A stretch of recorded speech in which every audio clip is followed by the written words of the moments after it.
नमस्कार दोस्तों, मैं अभिनव राय एक बार फिर से आप सबका स्वागत करता हूं अपने इस YouTube चैनल पे। और जितने भी क्वेश्चन हैं मैं लाया हूं या ला रहा हूं आपके लिए, सब के सब मोस्ट इम्पॉर्टेंट है, आपके एग्ज़ाम ओरिएंटेड है। कहीं से कुछ बकवास नहीं लाया गया है, सब के सब मोस्ट इम्पॉर्टेंट क्वेश्चन है। जो भी एग्ज़ाम के पॉइंट ऑफ व्यू से पूछा गया है वो सारे क्वेश्चन इसमें हैं, इसमें मौजूद हैं। खासकर अगर सुपर टेट को ध्यान में दिया जाए तो सुपर टेट के लिए रामबाण है एक तरह से, और मैक्सिमम क्वेश्चन जो हैं वो इसमें इंक्लूडेड हैं।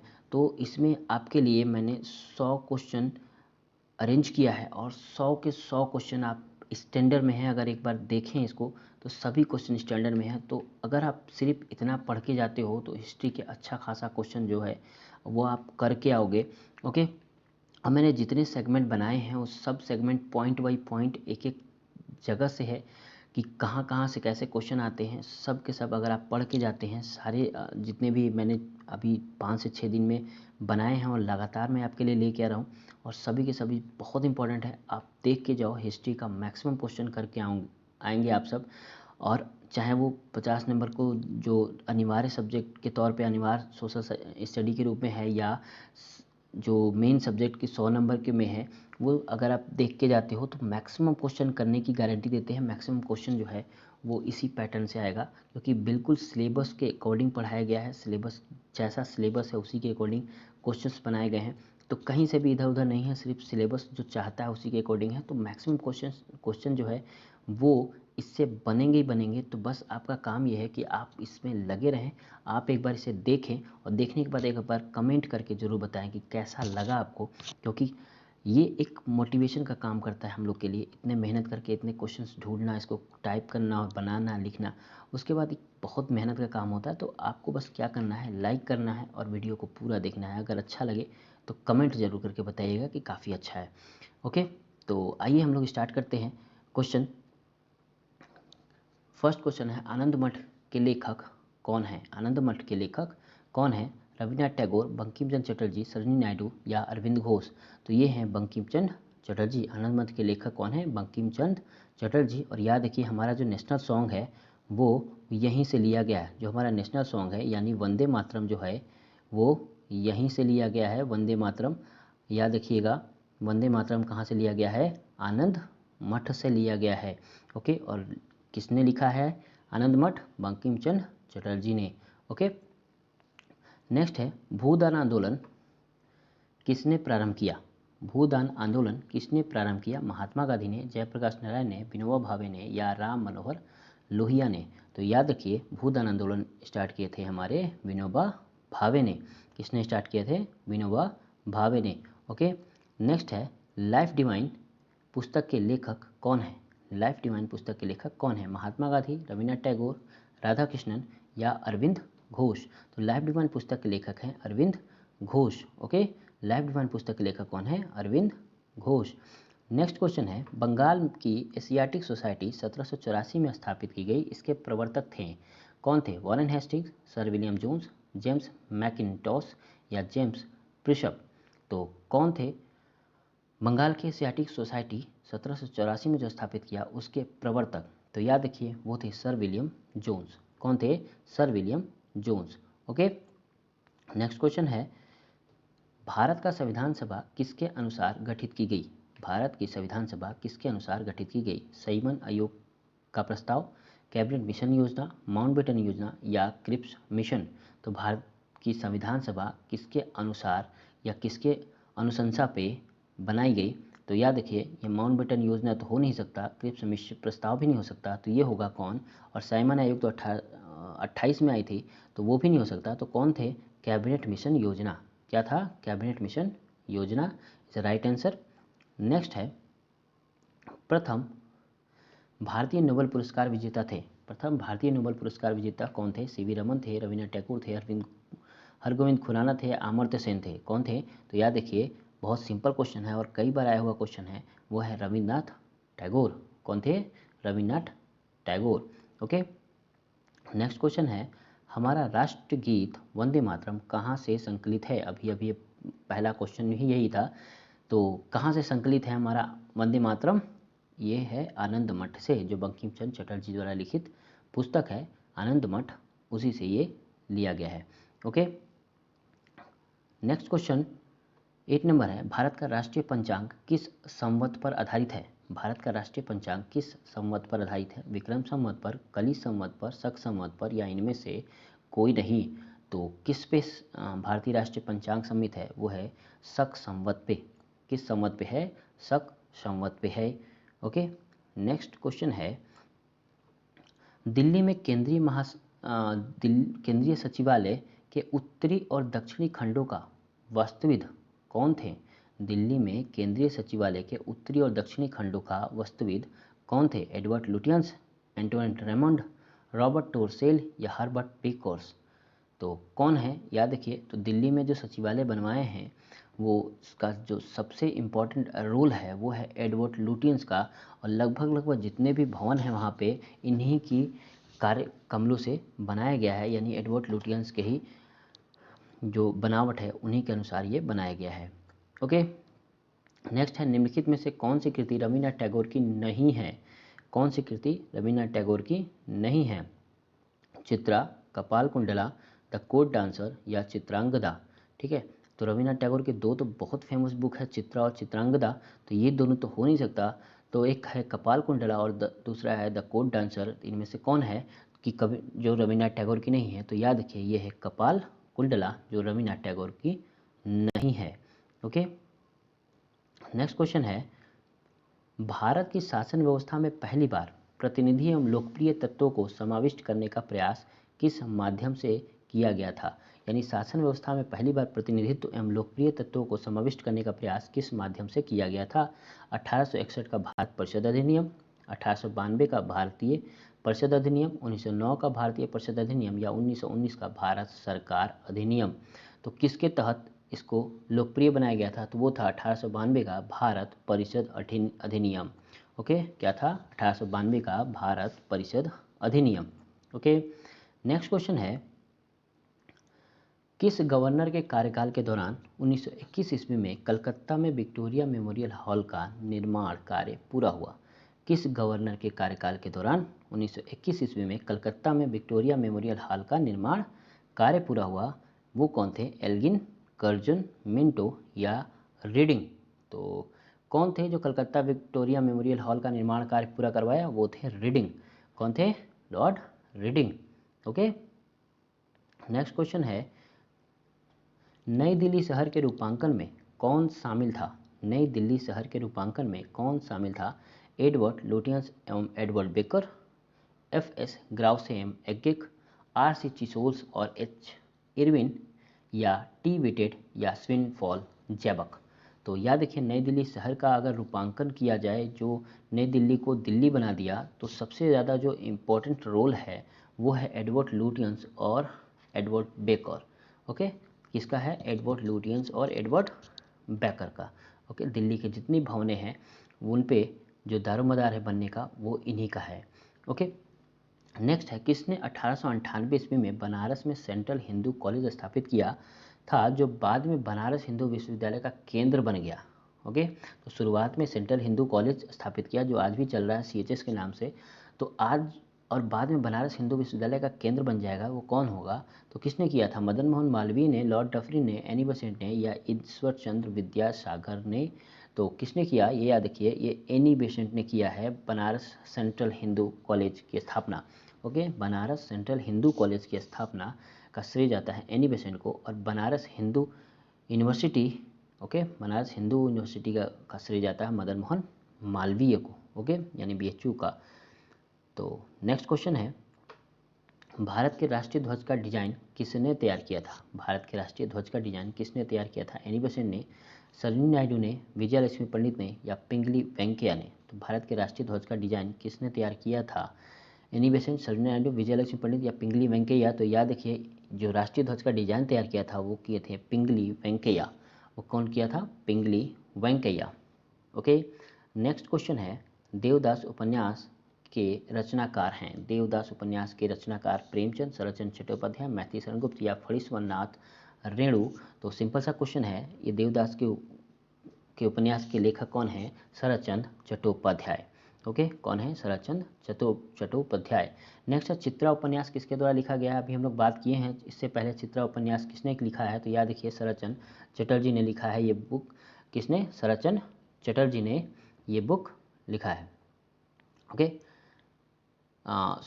सॉरी शरत चंद्र नहीं, रविन्द्रनाथ टैगोर की बुक है, अभी अभी हम लोग बात किए हैं, तो ये कन्फ्यूजन हो गया थोड़ा सा। आपको याद रखना है किसने किया है? रविन्द्रनाथ टैगोर ने। तो चित्रा उपन्यास के किसके द्वारा लिखा गया है? रविन्द्रनाथ टैगोर के द्वारा। ओके, नेक्स्ट है प्रेम पचीसी के रचनाकार।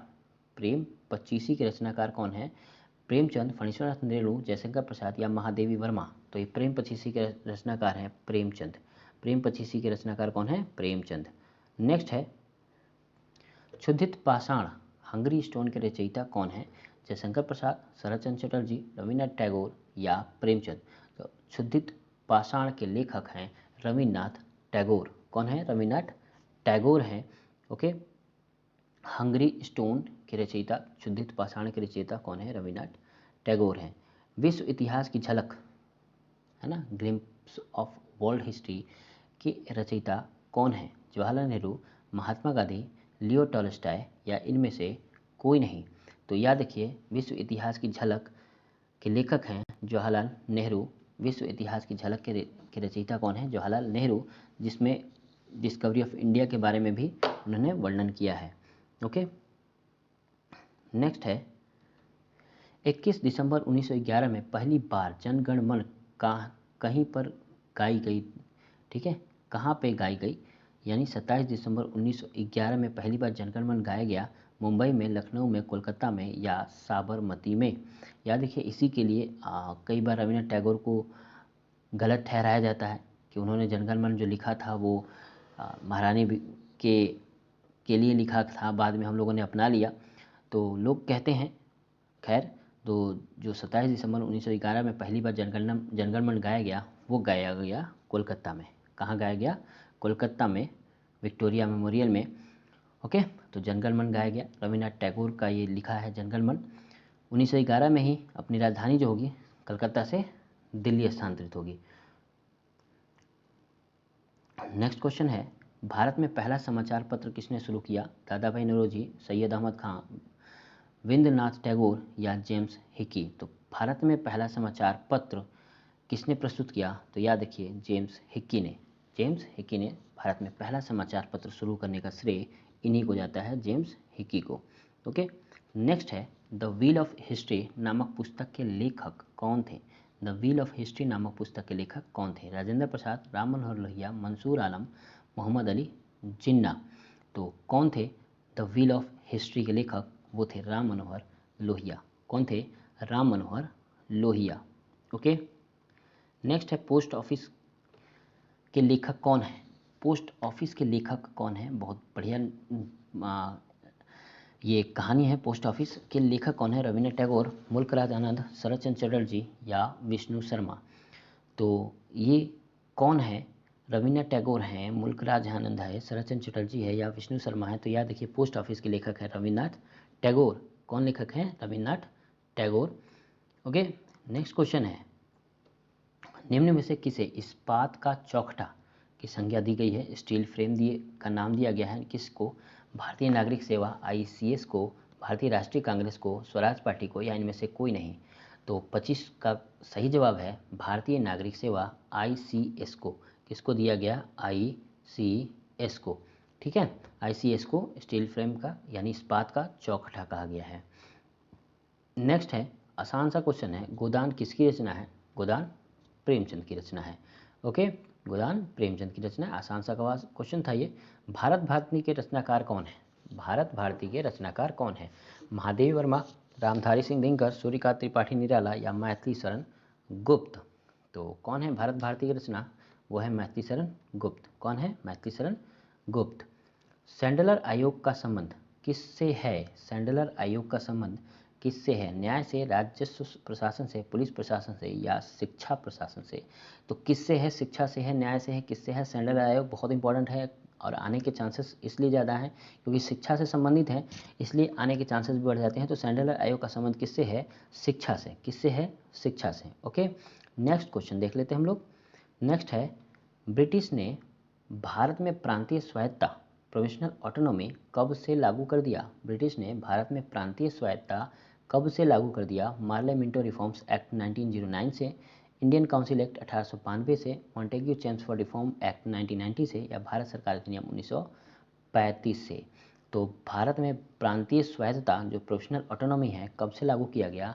तो वो लागू किया भारत सरकार अधिनियम 1935 से। कब से लागू किया गया? भारत सरकार अधिनियम 1935 से। ओके, नेक्स्ट क्वेश्चन है, खिलाफत आंदोलन का आरंभ किया था, किसने किया था? खिलाफत आंदोलन का आरंभ फखरुद्दीन अली अहमद ने, मोहम्मद अली जिन्ना ने, अबुल कलाम आज़ाद ने, या अली बंधुओं ने?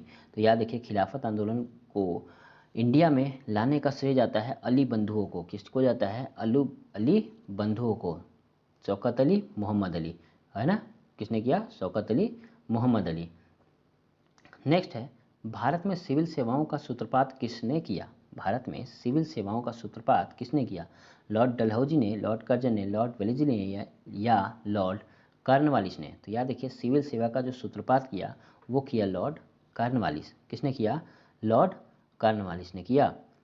नेक्स्ट क्वेश्चन है, निम्नलिखित कथनों पर विचार कीजिए।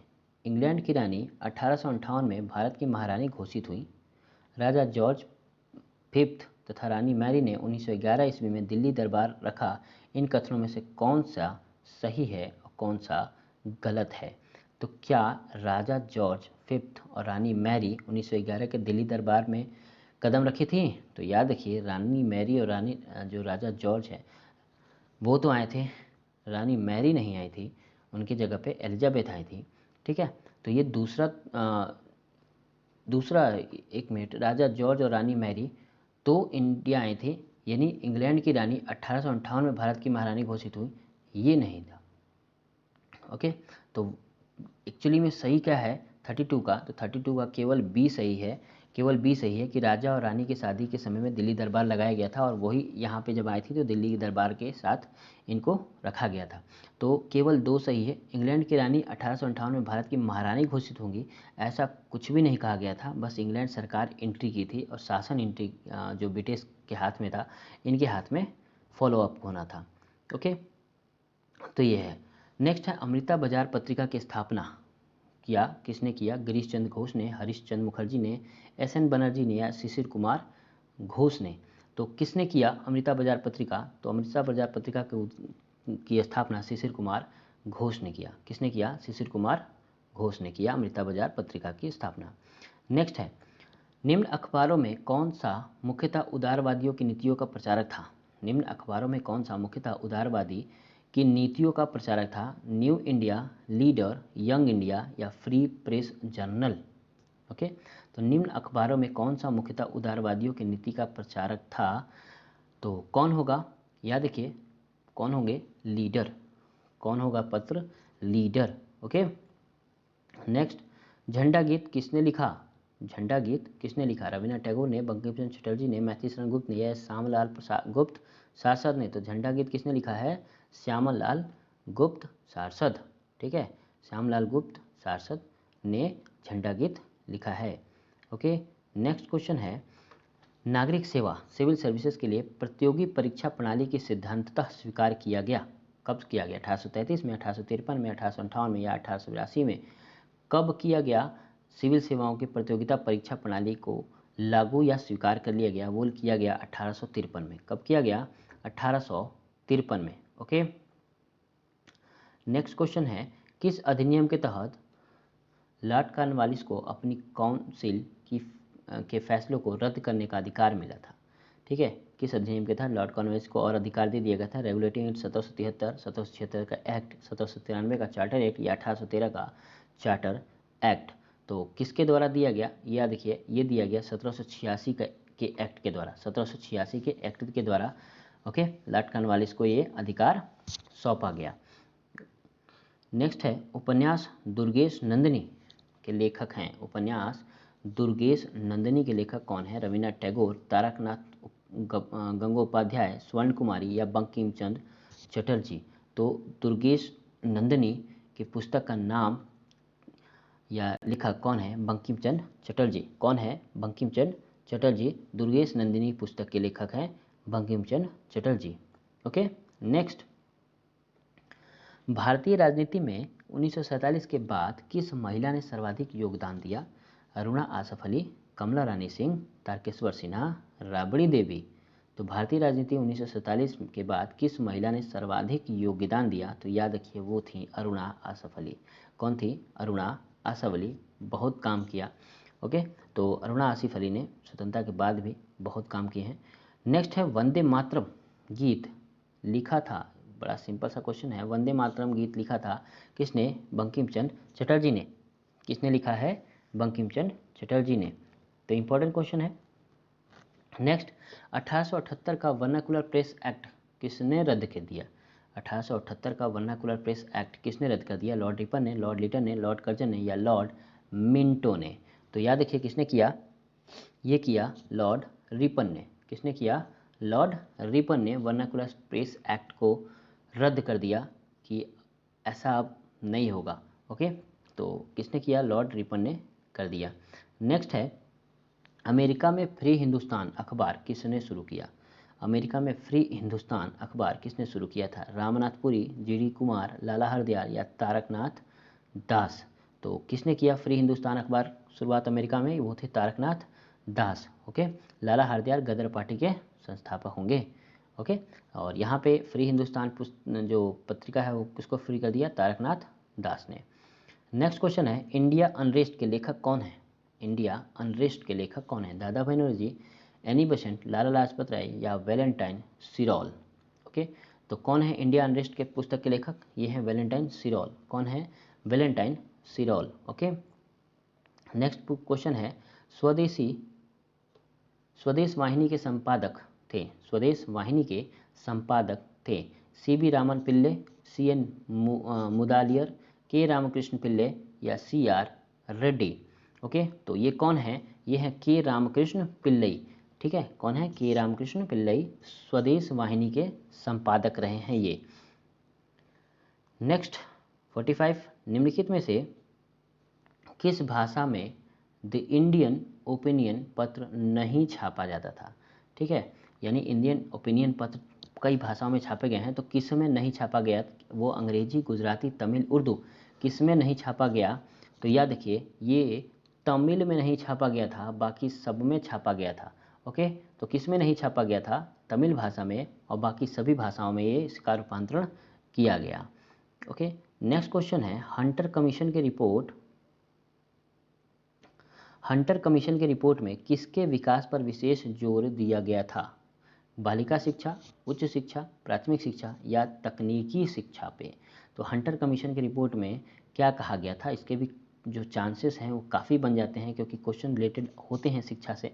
तो हंटर कमीशन की रिपोर्ट किससे लिया गया है? प्राथमिक शिक्षा से। ठीक है, तो विशेष जोर किस पे किया गया था? प्राथमिक शिक्षा पे। ठीक है, किस पे किया गया था? प्राथमिक शिक्षा पे। नेक्स्ट है, किस एक्ट के द्वारा भारत के गवर्नर जनरल को अध्यादेश जारी करने की शक्ति प्रदान की गई? किस एक्ट के द्वारा भारत के गवर्नर जनरल को अध्यादेश जारी करने की शक्ति प्रदान कर दी गई? Charter act 1833, India council act 1861, Indian council act 1892 या इंडियन काउंसिल एक्ट 1909? तो किसके द्वारा किया गया ये? तो याद रखिए ये किया गया इंडियन काउंसिल एक्ट 1861 के द्वारा। Option B right answer. तो अध्यादेश जारी करने की शक्ति जो गवर्नर जनरल को दे दिया गया वो दिया गया इंडियन काउंसिल एक्ट 1861 के द्वारा।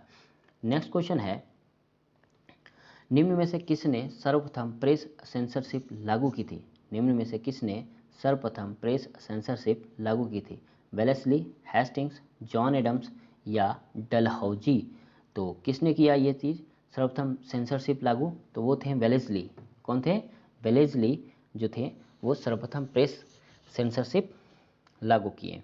यानी जब तक हम सेंसर पास नहीं करते तब तक आप प्रेस में कुछ छाप नहीं सकते, ये बात उसमें लिखी गई थी। नेक्स्ट है, निम्नलिखित में सबसे बाद में क्या हुआ? निम्नलिखित में सबसे बाद में क्या हुआ? हड़प नीति, बंगाल का विभाजन, अस्थायी बंदोबस्त या सहायक संधि? तो सबसे बाद में जाके क्या हुआ निम्न में से? वो था बंगाल विभाजन, है ना? कब? बंगाल विभाजन 1905 में जाके हुआ। ओके, और बाकी सब तो उसको फैलाने के लिए हड़प नीति हो रही थी, अस्थायी बंदोबस्त हो रहा था, सहायक संधि हो रहे थे, ये सब तो उस देश को अपनाने में, लूटने में, अपने एरिया में बांधने के लिए हो रहा था, और जब हो गया तब जाके बंगाल का विभाजन होना शुरू हुआ। ओके, लेकिन आखिरकार इन्हें पीछे हटना पड़ा। नेक्स्ट है सूची 1 और सूची 2 में सम्मिलित किया गया है। सूची 1 में है समाचार पत्र, जिसमें हिंदू, सुधारक, वॉइस ऑफ इंडिया, और बंगाली हैं। सूची 2 में है संपादक दादा भाई नौरोजी, जीके गोखले, जी सुब्रमण्यम अय्यर और बनर्जी कूट। ठीक है, तो ये जो समाचार पत्र और संपादक में है ये बात कही गई है। तो हिंदू के संपादक कौन है? हिंदू के संपादक अगर देखें तो हिंदू के संपादक हैं जी सुब्रमण्यम अय्यर, है ना।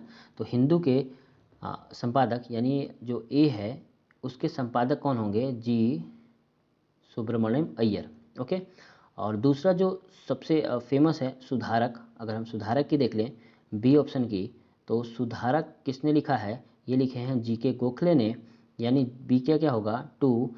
तो यहीं से हम देख सकते हैं कि ए का 3 और बी का 2 अगर देखें तो ये डी में मिल जाता है। किसमें? डी में मिल जाता है। तो हम लोग लेकिन रिवाइज करना जरूरी है। तो हिंदू अगर शब्द है हिंदू, तो हिंदू लिखा है किसने? सुब्रमण्यम अय्यर ने, और सुधारक जो लिखा है वो लिखा है किसने?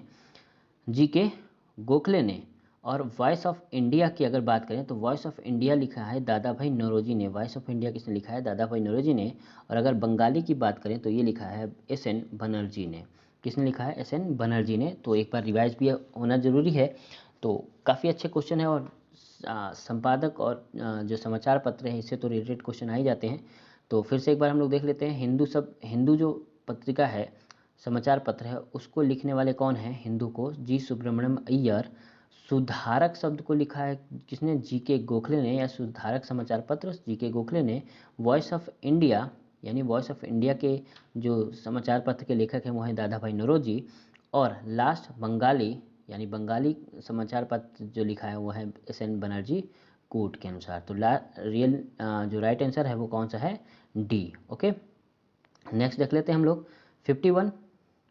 निम्न में से किसके अंतर्गत भारत में सर्वप्रथम सर्वोच्च न्यायालय की स्थापना हुई? निम्न में से किसके अंतर्गत भारत में सर्वोच्च न्यायालय की स्थापना हुई? Regulating act 1773, charter act 1853, Bharat सरकार अधिनियम 1935 या भारत संविधान अधिनियम।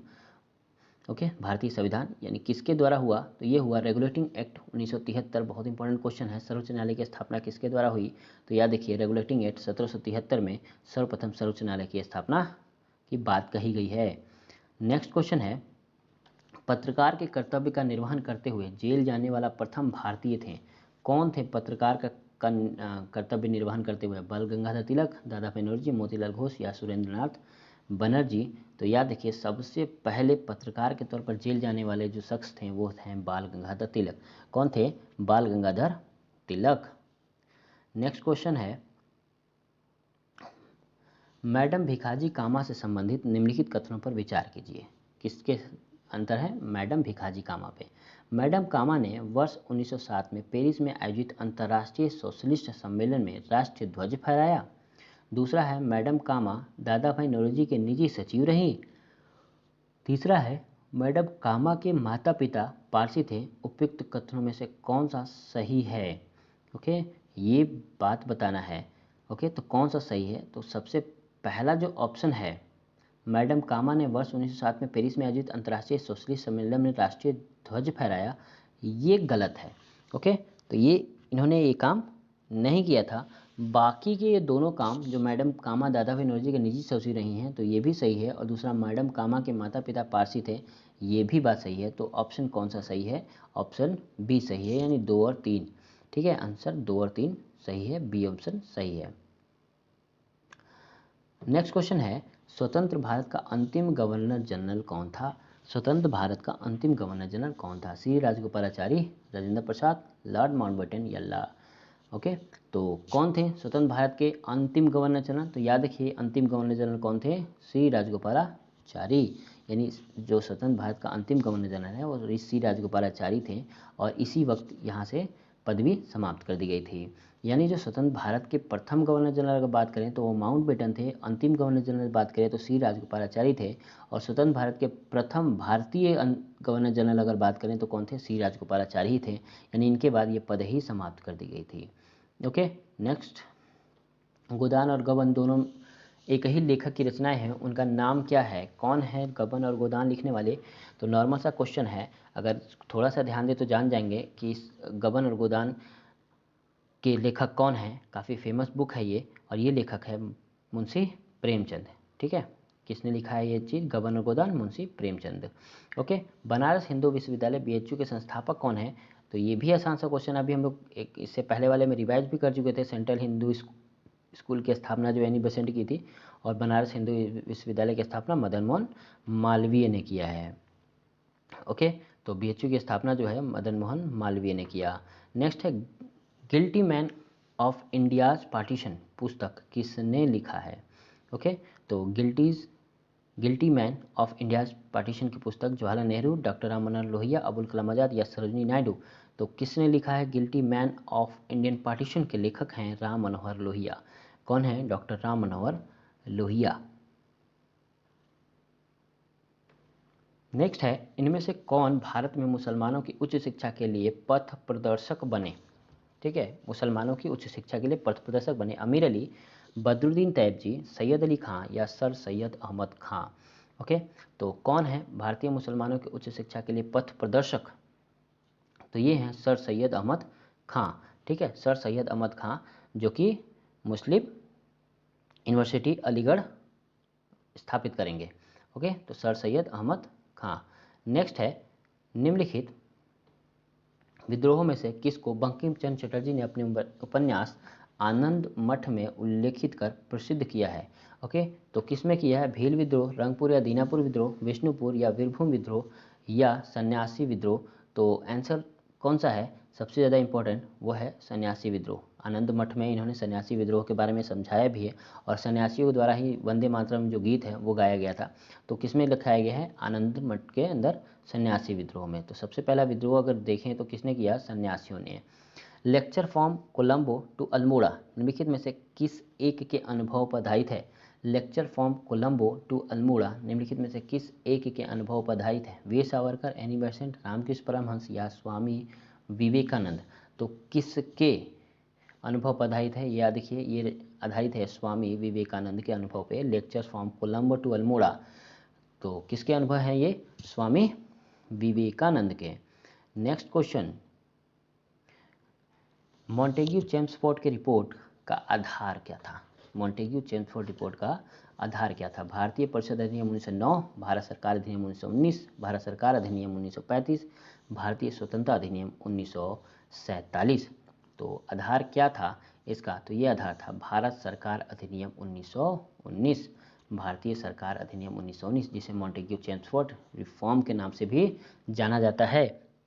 ओके, तो मॉन्टेग्यू चेम्सफोर्ड रिफॉर्म के भी नाम से जाना जाता है। तो भारत सरकार अधिनियम 1919। नेक्स्ट क्वेश्चन है, भारत में ब्रिटिश साम्राज्य के दौरान निम्नलिखित वायसरायों पर विचार कीजिए।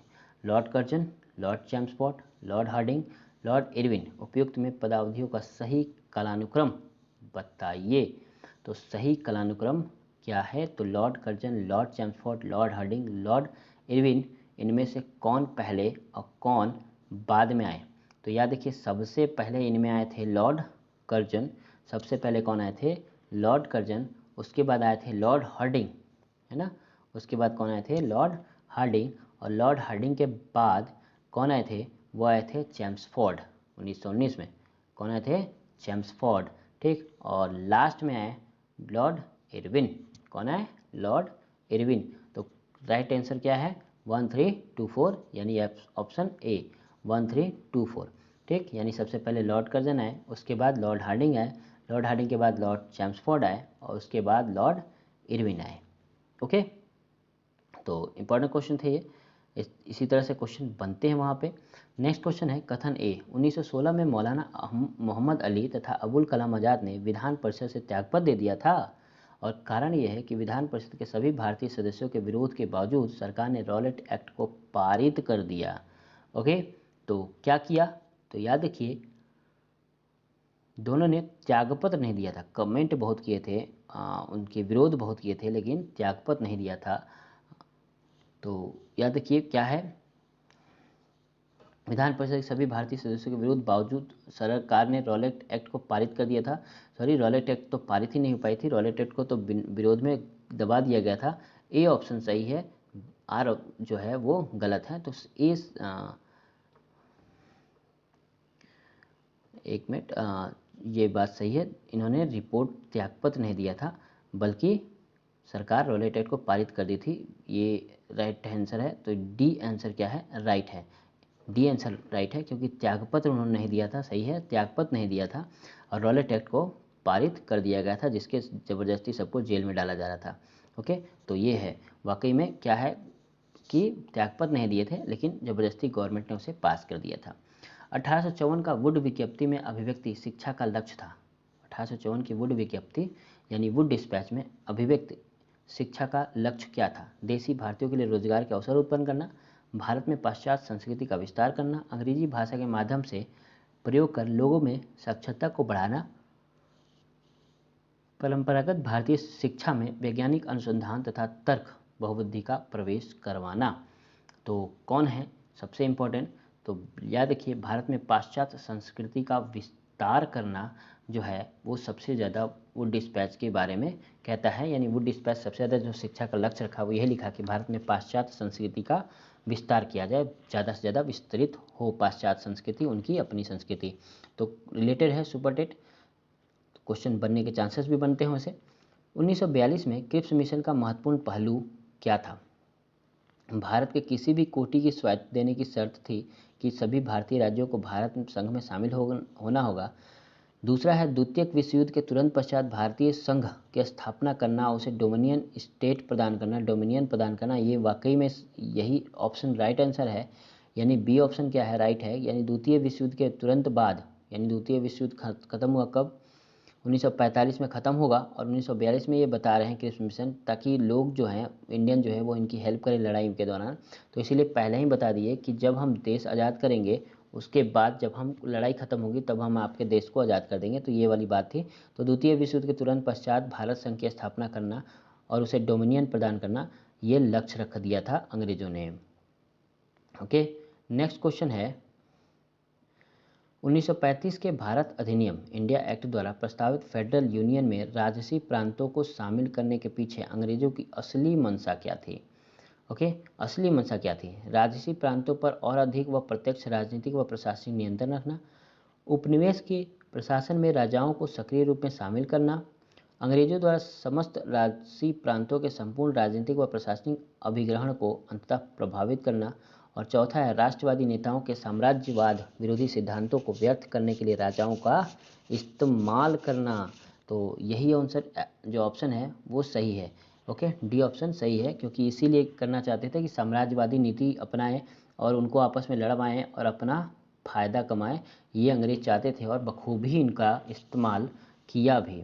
ओके, नेक्स्ट है, ब्रिटिश इंडिया के निम्नलिखित में से किस एक अधिनियम ने सामूहिक कार्यचालन के स्थान पर विभाग या विभागीय पद्धति द्वारा वायसराय की कार्यकारी परिषद पर उनके प्राधिकार को और बल प्रदान कर दिया? तो किसने दिया? इंडियन काउंसिल एक्ट 1861 ने, गवर्नमेंट ऑफ इंडिया एक्ट 1858 में, इंडियन काउंसिल एक्ट 1892 में। तो किसने किया ये बात कि लोग सुने? तो ये था Indian council act 1861। Indian council act 1861 के तहत ये प्राधिकार, ये बल दिया गया। ओके, नेक्स्ट क्वेश्चन है, 1935 के भारत सरकार अधिनियम की कौन सी एक विशेषता नहीं थी? ठीक है, क्या नहीं पूछा है? नहीं पूछा है। तो केंद्र के साथ राज्यों में वैध शासन, द्विसदनीय विधानमंडल, प्रांतीय स्वायत्ता, एक अखिल भारतीय संघ। तो 1935 में भारत सरकार अधिनियम में एक विशेषता नहीं थी, वो बताना है कि कौन सी विशेषता नहीं है। तो याद रखिए, केंद्र के साथ राज्यों में वैध शासन जो है, इनकी विशेषता नहीं कहा है, क्योंकि ये बहुत पहले ही कह दिया गया था डोरार्की जो साम्राज्य होने वाला होगा वो होगा। लेकिन बाकी सब द्विसदनीय विधानमंडल होगा, पंचायत प्रांतीय स्वायत्ता होगा, एक अखिल भारतीय संघ होगा, इनके बारे में बात हुई है।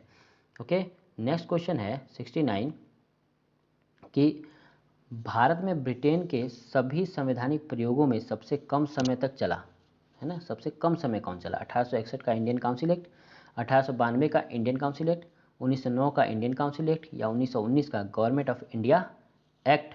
तो कौन सबसे कम समय तक चला? तो ये था 1909 का इंडियन काउंसिल एक्ट सबसे कम समय तक चला, बहुत कम भरोसा था लोगों को। तो 1919 का India council act. Next 70 number question है, यह देखिए टॉप 100 क्वेश्चन है जो आपके लिए लेके आया हूँ और सभी के सभी मोस्ट इंपॉर्टेंट क्वेश्चन है। अब तक आप स्टैंडर्ड देख के समझ गए होंगे कि कितने स्टैंडर्ड के क्वेश्चन हैं, सभी के सभी बहुत ही बेहतरीन क्वेश्चन है और क्वेश्चन आने के चांसेस भी मैक्सिमम है क्योंकि सभी के सभी एग्ज़ाम ओरिएंटेड है, एग्ज़ाम के प्रश्न पत्रों से ही लिया गया है। ओके, तो इसको एक बार दो बार पढ़ के जाइएगा, समझ के जाइएगा। ओके, इसका प्रस्ताव मई में आया। इसमें अभी भी भारत के विभाजन मुक्त रखने की आकांक्षा थी, जिसका ब्रिटिश प्रांतों से मिलकर बने एक संघीय राज्यों का स्वरूप होना था। उपयुक्त उदाहरण का संबंध है साइमन कमीशन से, गांधी इरविन पैक्ट से, क्रिप्स मिशन से या कैबिनेट मिशन से। ओके, तो किससे है ये संबंधित? ये संबंधित है कैबिनेट मिशन से। किससे संबंधित है? कैबिनेट मिशन से। ठीक है, नेक्स्ट 71। उस समय जब नेपोलियन की शक्ति के सामने यूरोप में साम्राज्य धराशायी हो रहे थे, किस एक गवर्नर जनरल ने भारत में ब्रिटिश पताका फहराए रखी थी? यानी पूरा नेपोलियन ब्रिटिश में हालत ख़राब किए पड़ा था और ये भारत में झंडा फहरा के एकदम मजबूती के साथ खड़े थे। तो वो कौन थे? Warren Hastings, Lord Cornwallis, Lord Wellesley या लॉर्ड हेस्टिंग्स?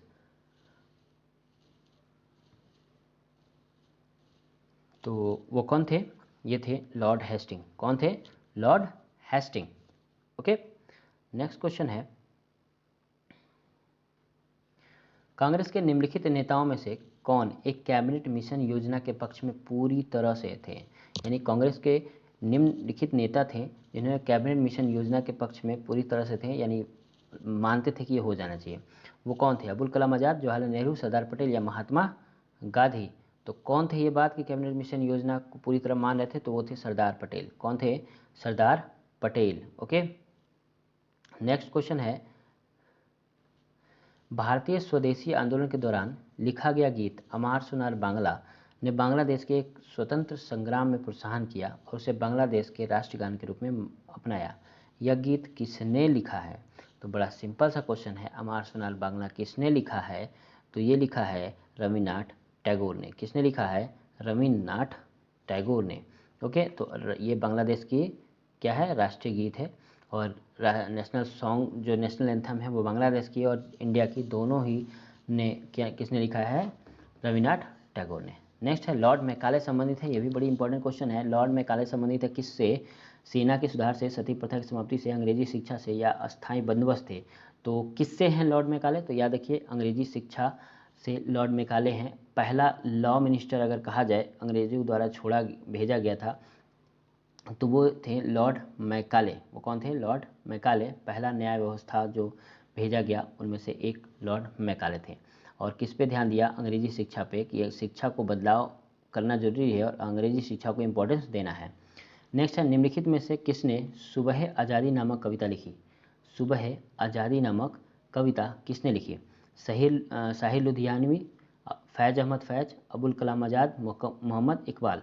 तो याद रखिए किसने लिखा सुबह आज़ादी? वो लिखे फैज़ अहमद फैज़। किसने लिखा? फैज़ अहमद फैज़ ने लिखा है। नेक्स्ट है, निम्नलिखित में से कौन सा एक जर्नल अबुल कलाम आज़ाद द्वारा प्रकाशित है? निम्नलिखित में से कौन सा एक जर्नल अबुल कलाम आज़ाद द्वारा प्रकाशित है? अल हिलाल, कॉमरेड, द इंडियन सोशलिस्ट, जमींदार? तो कौन सा है जो जर्नल अबुल कलाम आज़ाद द्वारा प्रकाशित है? तो वो है अल हिलाल। कौन है? अल हिलाल। ठीक है, अल हिलाल पत्रिका है। तो अल हिलाल जो अबुल कलाम आज़ाद द्वारा प्रकाशित पत्रिका है। नेक्स्ट क्वेश्चन है, निम्नलिखित में से किस गवर्नर जनरल ने भारत के प्रसिद्धबद्ध सिविल सेवा किए हैं का सृजन किया, जो कालांतर में भारतीय सिविल सेवा के नाम से जाना गया? ओके, तो कौन है Indian civil services? Warren Hasting, Wellesley, lord Cornwallis?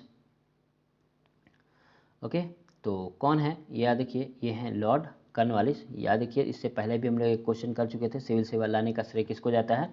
Lord Cornwallis को। ओके, नेक्स्ट है, किस अधिनियम ने भारतवासियों को अपने देश के प्रशासन में कुछ हिस्सा लेना संभव बनाया? Government of India act 1858, Indian council act 1861, charter 1833, charter 1853? तो किसके जरिए कह दिया गया कि थोड़ा सा आप लोग भी ले सकते हो, वो है इंडियन काउंसिल एक्ट 1861। ठीक है, इंडियन काउंसिल एक्ट 1861 के तहत इंडियंस को भी अधिकार हो गया अपनी बातें रखने का। नेक्स्ट है, जब भारत को स्वतंत्रता प्राप्त हुई तो यूनाइटेड किंगडम में निम्न में से किस पार्टी की सत्ता थी? कंजर्वेटिव पार्टी की, लेबर पार्टी की, लिबरल पार्टी की या सोशलिस्ट पार्टी की? तो वहाँ पे दो ही पार्टी है, एक कंजर्वेटिव, एक है लेबर, एक है रिपब्लिकन। तो कौन सी पार्टी की सरकार वहाँ बनी? लेबर पार्टी की। किसकी बनी? लेबर पार्टी की। और वो संभाल नहीं पा रहे थे, वो जितने जल्दी सोच रहे थे कि छोड़ दिया जाए क्योंकि इसमें प्रॉब्लम्स हैं। ओके, तो देश आज़ाद भी हो गया। किस वर्ष राष्ट्रीय गीत वंदे मातरम पहली बार गाया गया था? पहली बार अगर हम बात करें 1911 से भी पहले एक बार गाया गया था, तो वो दिन कब था जब राष्ट्रीय गीत गाई गई थी? वो थी 1896। कब गाया गया था? 1896 में। ओके, राष्ट्रीय गीत वंदे मातरम गाया गया था। निम्नलिखित अंग्रेज शासकों में से समाचार पत्रों पर से प्रतिबंध हटाने का श्रेय किसे है? लॉर्ड विलियम बेंटिक को, चार्ल्स मेटकाफ को, लॉर्ड मैकाले को या लॉर्ड हैडिंग को? तो किसको है ये? तो यह देखिए, ये है चार्ल्स मेटकाफ को। ये अधिकार किसके पास है? चार्ल्स मेटकाफ के पास।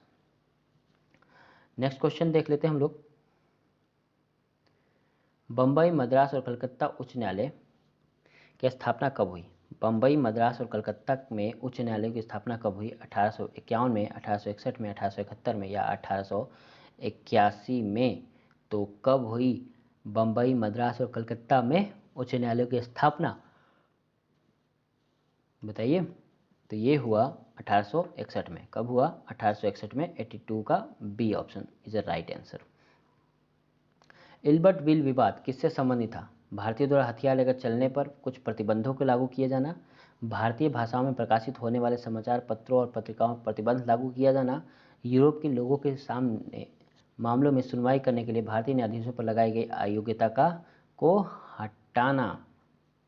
ओके, तो क्या है? यही राइट आंसर है कि जो यूरोप के लोगों के बाद सुनवाई हो रही थी, तो न्यायाधीश जो अयोग्यता के साथ काम कर रहे थे, अपने यहाँ लोगों को बचा रहे थे, इसके बारे में एल्बर्ट बीट ने सामने ले आया कि यहाँ पे प्रॉब्लम होती है, तो लोगों की आंखें खुली हैं।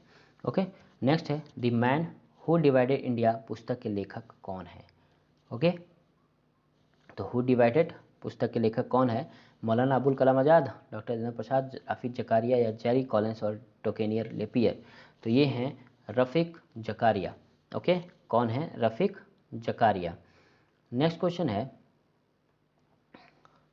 1935 के भारत सरकार अधिनियम में कौन सी एक विशेषता नहीं थी? 1935 में भारत सरकार अधिनियम में कौन सी एक विशेषता नहीं थी? केंद्र के साथ ही राज्यों में वैध शासन, द्विशासन विधानमंडल, प्रांतीय स्वायत्ता, एक अखिल भारतीय संघ? तो ये दोबारा एक तरह से क्वेश्चन है, सिर्फ शब्दों के हेर फेर है। तो ये इसका आंसर क्या होगा? केंद्र के साथ राज्यों में वैध शासन। केंद्र के साथ राज्यों में वैध शासन।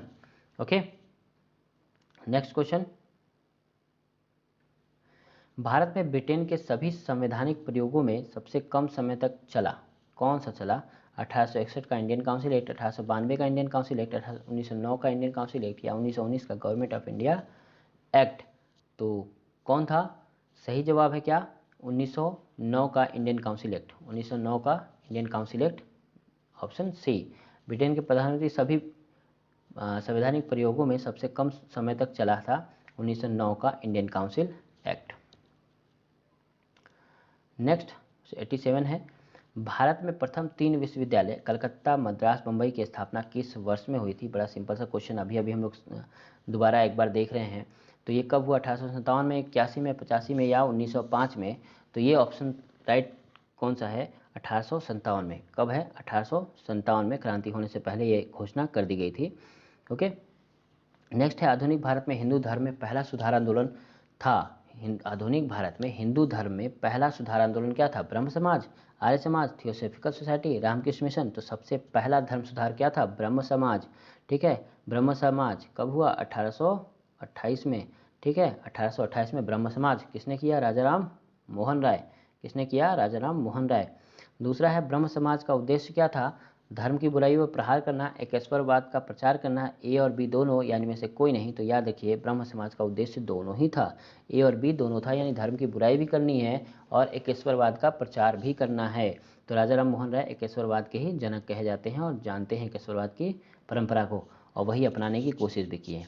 ब्रह्म समाज का विरोधी संगठन कौन था जिसका उद्देश्य सती प्रथा समेत अन्य सुधारों का विरोध करना था, यानी धर्म ब्रह्म समाज के साथ क्या था, एक विरोधी था।